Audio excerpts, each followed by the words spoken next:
Welcome mga kasambingay, lain na usab nga storya ang ato ang pagahisgutan karon alang kini sa mga Kristohanon nga close-minded, kani mga Kristohanon nga ilahar bitaw opinion ang ilang pamation, dili na sila mamati sa ubang mga opinion o nga feel nila nga sila na gyud ang sakto tanan. Unya nining ato ang storya karon, unta matapos nimo ni guys kay daghan kang mapupo nga mga lesson niini o unta ma-share po nimo kay daghang mga Kristohanon karon nga grabe ka close-minded. Unya para masabtan nimo ni mga storya inani ang senaryo sa maong istorya. Adunay usa ka estudyante o maestra, kini estudyante elementary ipangutana sa maestra.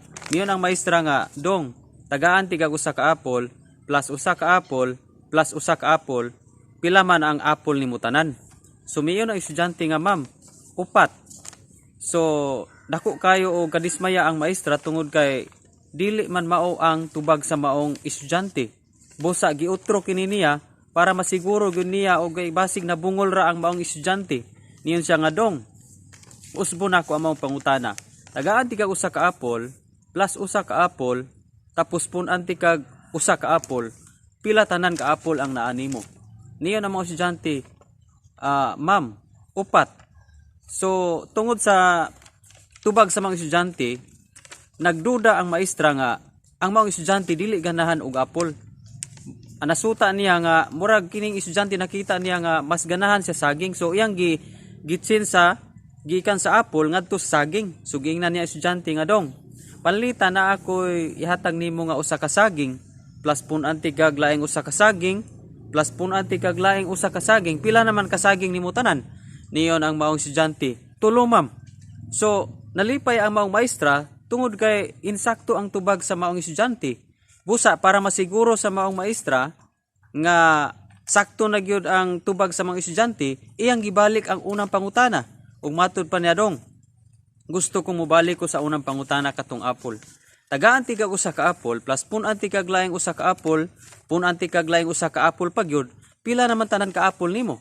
Niyon ang mga estudyante, upat gyud, ma'am. So kining maestra na dismaya na gyud, unya gikataw-an sa mga classmate kining maong estudyante. So moto nga pagkatiod-tiod para gyud matino sa maestra kung nganong mao gyud tubag sa estudyante, iyang gipangutanan niyon siya nga, dong, nganong bang niingon ka nga upat ang imong apple? So ang estudyante ni tubag nga, ma'am, mao nga upat akong answer tungod kay may usa na ko ka apple sa akong bag. So plus tulo ka buk apple nga imuhang gipa-plus na ako usa ka apple sa bag, so upat tanan, ma'am. So dinhi lang takutob guys sa ato ang istorya. Sumala sa maong natong nadungog nga sambingay o istorya, ang maestra nag-expect siya nga tulo og sakto ang tubag sa mga estudyante. Apan wa kabalo ang maestra nga ang estudyante may usa ka apple di ay sa maong bag sa bag sa maong estudyante. So katong estudyante guys, sakto pud ang yang tubag. Kaso lang ang gi-expect sa maestra nga kadtog yung tulo ang itubag. Pero sa side sa estudyante, insakto man pud ang estudyante, di ba? So ang lesson nga itong makuha nini nga dili ta pwedeng mo-judge sa tubag sa mga tao nga ato nga pangutanon. Dapat kabalo ta nga maminaw sa mga tao nga ato ang pangutanon. Kay sometimes kana bitaw nagtuo ta nga kita ray insakto tanan. Kana bitaw dili na ta mamati og rason sa uban. Usas mga problema karon sa panimalay, sample sa mga managtiayon, dili lang sa panimalay, sa simbahan o sa eskwelahan. Kani bitaw panahon sa panaglalis ba, dunay gyud mga tendency nga dili gyud magpaminaway ang matag usa. Kay ngano man na feel nila o feel nato nga sakto ta. Sakto ko, sakto pud siya, busa dili na magpaminaway kay puro sakto, di ba? Sa side sa maestra sakto man siya nga ga-expect siya og tulo ang answer, pero sa side sa estudyante sakto pud siya tungod kay may usa siya ka apple sa iyang bag. Muna nga ang lesson nga tumakuha nini nga importante diay mga kaigsuonan nga mamati ta sa usag-usa. Dili lang atong opinion ang atong pamation, mamati pud ta sa opinion sa uban. Kay wa ta kabalo sa anggulo niya. Sa ato ang side, gi-expect nato nga mo na yang tubag. Apan wa ta kabalo sa iyang side, kung dili ta mamati sa iyang side, dili ta kabalo nga insakto puday siya, di ba? So sa atong pagpangalagad sa Ginoo, matud pa sa Proverbs 18:13 nga pamati una sa dili ka pamutubag aron dili ka maulawan. Di ba? So diha sa ato ang pagpangalagad sa Ginoo, gitagaan ta og duha ka dalunggan sa Ginoo para nga twice ang ato ang pagpamati kaysa atong pagsulti, di ba? Usara ta ka ba duha ka dalunggan ngano man. Kay ang gusto sa Ginoo ipasabot sa atoa nga damor gyud ta mamati. Kay sometimes ang tao dili na gyud mamati tungod kay close-minded siya. Close ang iyang igdulungog ba? Dili siya mamati tungod kay may kaugalingon siyang opinion. Ang iyang opinion mao ra gyud ang iyang sundon. So dili na siya pwede. Ngano man, panahon gyud nga dunay panaglalis kung atuar yung opinion ang atuang yung sundon, dili gyud ta makasituldahon sa tawo nga atong ikalalis. Kini ma-apply ni siya sa panahon ba nga dunay panaglalis, kanang disagreement ba sa mga opinion, sa mga ideya, bisan sa church o sa mga plano, unsa pa mga plano diha sa pagpangalagan nato, no? Dunay mga panahon nga kita wala nagkasinabtanay sa ato ang mga pamilya, sa atong pagpuyo, na bisan Kristohanon kanunay nga mag-away sa matag adlaw, panaglalis sa mga prinsipyo, o di ba?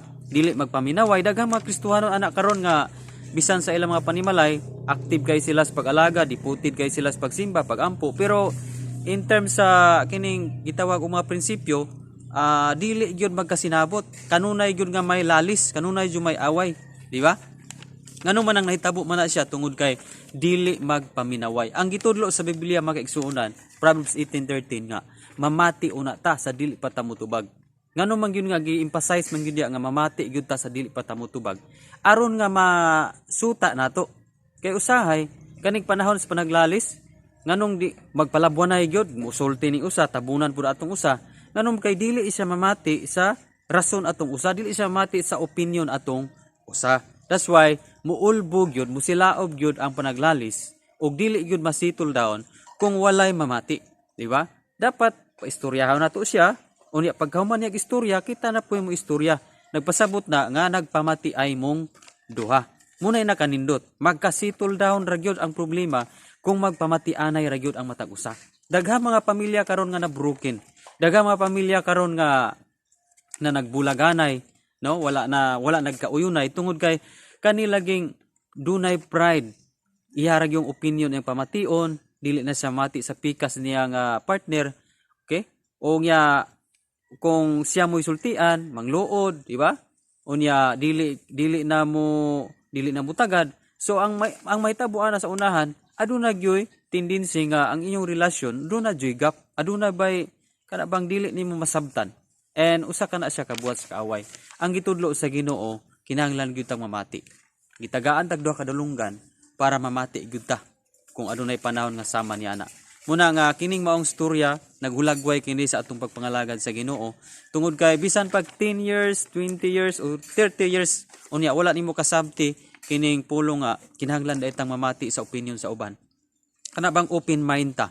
Dili ta close-minded kay kung close-minded mangunta, dili na ta modawat og laing ideya, dili na ta modawat og laing opinion kay ang atuan lang gyud nga ideya mao gyud atuang ganahan. O dili na siya mahitabo, dili na pwede nga atua lang opinion ang atua nga gusto nga mahitabo. No, dili. Dapat po mamati po ta sa opinion sa uban. Kaya wa ta kabalo sa laing anggulo sa iyang side. Insakto po siya sa iyang rason, o di ba? Sama ra gud sa kaning number 6. Ang number 6 kung ato na ibutang naa ka diha sa atubangan nako, nya nako diri. Ang number 6 sa ako ang side 6 ang makita ana, pero sa imong side 9 ang makita niya na. Inana akong lugway.